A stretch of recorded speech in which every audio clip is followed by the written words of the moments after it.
You know, we have a lot of fun on this show, but one of the most important things about it, and I can't stress this enough, is sweet baby Jesus in a handbasket. What is that?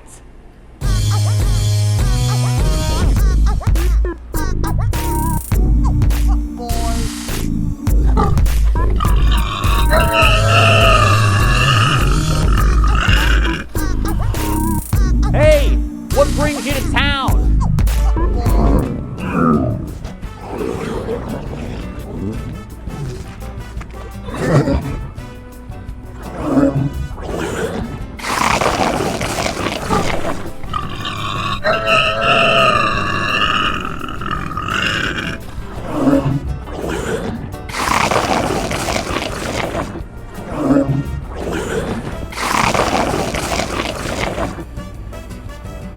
All right, guys, big thank you to, for copyright reasons, that giant unnamed lizard who expressed his opinion about this watch at the beginning. On my wrist today is going to be my Fortis Marine Master from, let's just call it 1970. I was able to get this thing running.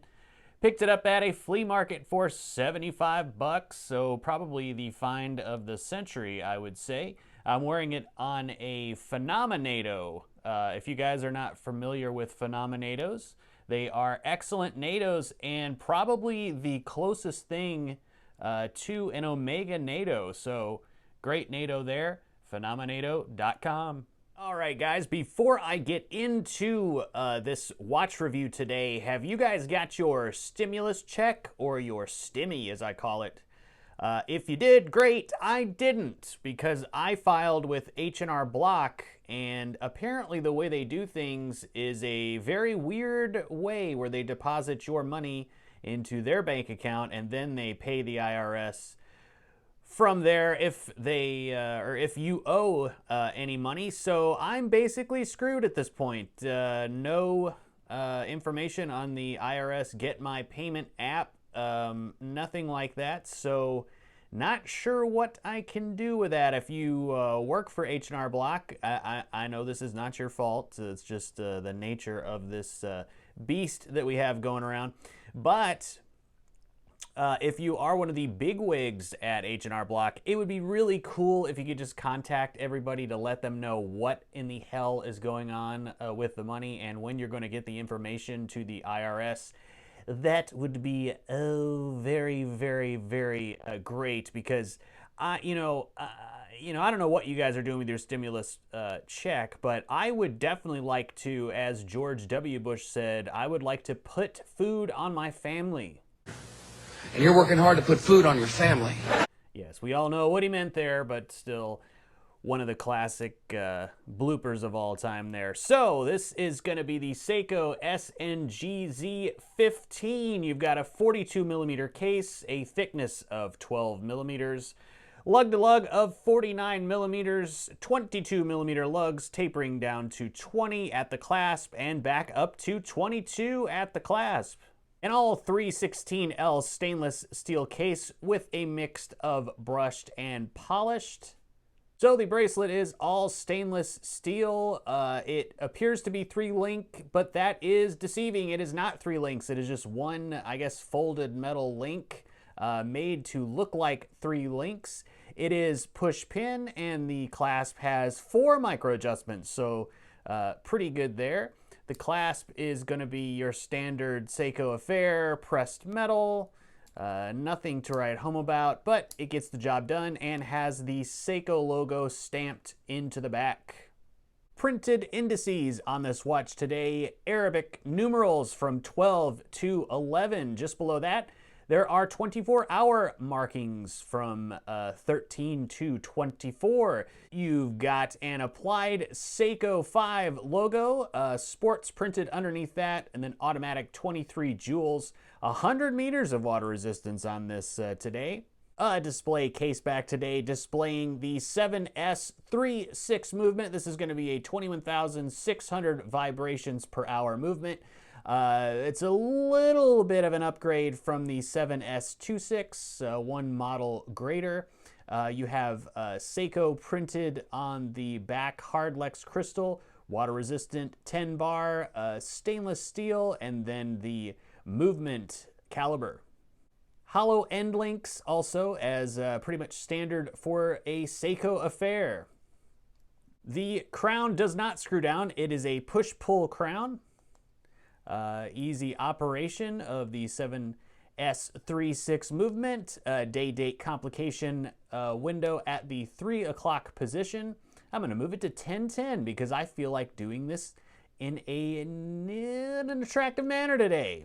So this would be Seiko's field watch model in the Seiko 5 sports line. It is going to be the bigger brother to the SNK809, which is also a field watch that Seiko offers. So being a field watch, it is considered, I guess, military style. So you have really a very simple dial with a lot of great legible information, a hardlex crystal with zero anti-reflective coating, as it would appear. This watch has, I guess they're called sword-style hands, I'm assuming, and the seconds hand is painted with a red arrowhead, I guess arrowhead tip. Yeah, we'll call it that.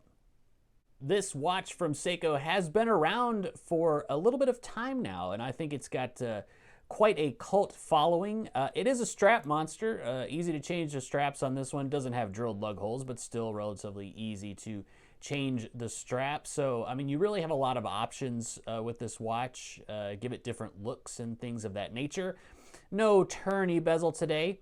Nothing to turn there. Just your standard field watch style bezel. This watch would be considered, I guess, a rival of the Hamilton Field Khaki Mechanical. You know, certainly those are awesome watches, but if you're on a budget, this would be a good alternative. The dial is recessed a little bit down, I guess, probably about a millimeter or a millimeter and a half inlaid down from the chapter ring.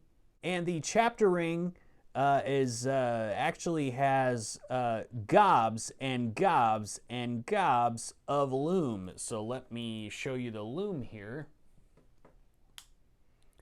And that lume is honestly one of the best jobs of lume that I think Seiko has done. Seiko's proprietary LumiBright lume is outstanding, and there are just heaps and heaps and heaps of lume on this watch. This thing is outstanding to look at night. The Arabic numerals are not, as you can see, they are not lumed, so you know, that's something that would have been cool if they did that, but obviously easy to tell the time. So what do I like about this watch? Probably the thing that I love the most about this watch is the gobs and gobs of lume on the chapter indices. I mean, it looks so cool. I don't know if you can see, but yeah, just a tremendous amount of LumiBright on those. And it just looks so cool, like almost like a vintagey style look. You know, just when you're not in low light conditions, it just looks amazing. And I actually like the bracelet. Seiko bracelets are usually crap. And this one being just a folded, I guess, folded metal link that's made to look like 3 links, it's actually pretty substantial. I'm pretty impressed with it. I really like it, and I like the fact that they didn't try to jazz it up. It's very simple, completely brushed. They didn't try to put any polish or anything anywhere in there, and I really like that. I think it doesn't detract from the watch at all. I mean, polish on the sides obviously is the standard, but no polish in between the links or anything like that. So nothing to kind of detract from the overall look of this particular piece. Love the applied Seiko 5 Sports logo. I'd love to see them reissue this watch with the new Seiko 5 logo. I think that new Seiko 5 logo is really cool. They could drop that sports off of it. You know, it's just sort of unnecessary to do that. But it is applied. The 5 on the below the Seiko is also applied, and I think it looks fantastic. I love that it has 24-hour indicators underneath the regular Arabic numerals. I think that's really cool. There's some things that I do in my work where I do need military time, and so this watch, when I'm wearing it, it's very easy to be able to calculate the military time without having to do it in my head. So I enjoy that. I don't really particularly care for display casebacks, but this one, I think it's cool. It's fine. It doesn't really bother me, and I actually quite enjoy it.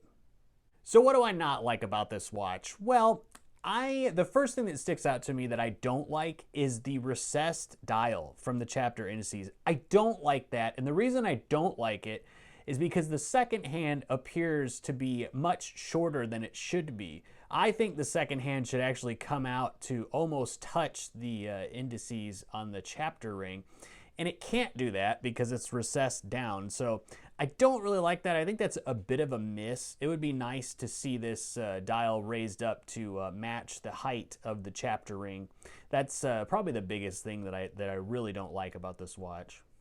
And even though the bracelet is something that is, in my opinion, far above what a normal Seiko watch would be, hollow end links, I don't know. You know, I think you're supposed to put this watch really through the ringer.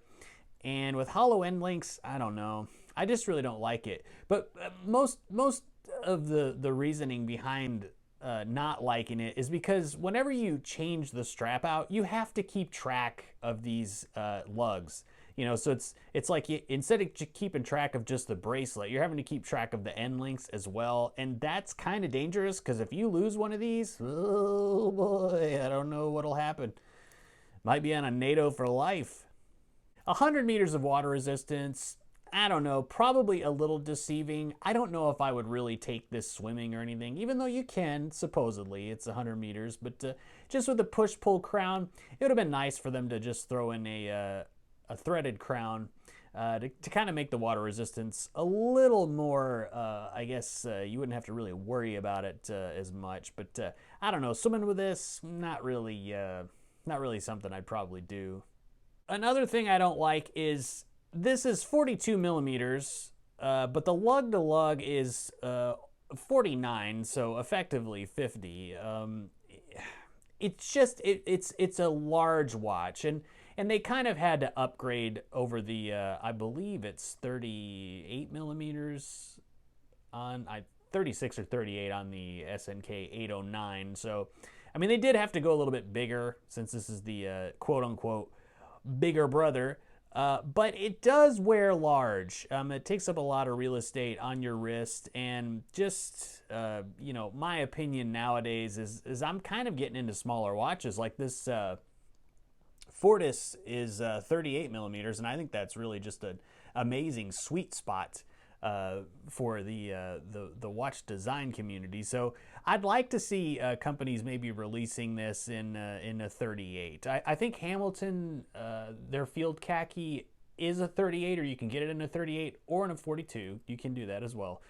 But I think that's an offering. I'd like to see this maybe in a 38 millimeter version. I think that would be real sweet. And there it is on my 7 1/4 inch wrist. Yeah, you can see, I mean, it doesn't quite overhang. That's about the max that my wrist can handle there. But the face being so large, and of course it not having a turning bezel, which, you know, it shouldn't. It's a field watch. Yeah, it does make it appear big, but it is certainly legible, and that's the number one thing that you want from a field watch. Now, traditionally, even though I like the bracelet, I don't usually wear it on the bracelet. I wear it on this green NATO from Blue Shark NATOs, and I have this NATO actually on this Graf Zeppelin, which I'm working on a review of right now. It's a super cool looking watch.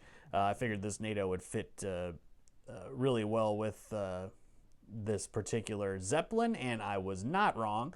But I don't know. I didn't bring my spring bar tool with me here. I'm not doing this review at the normal place I usually do.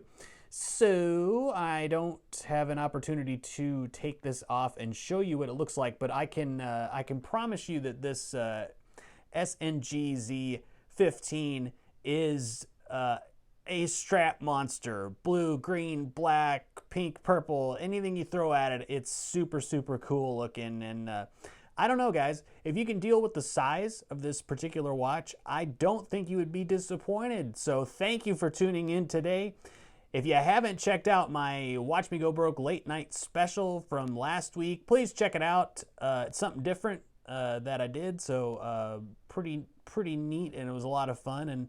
And hopefully I'm going to do another one of those pretty soon. So until next time, guys, here is a shot of this watch. Oh, and here comes the Graf Zeppelin.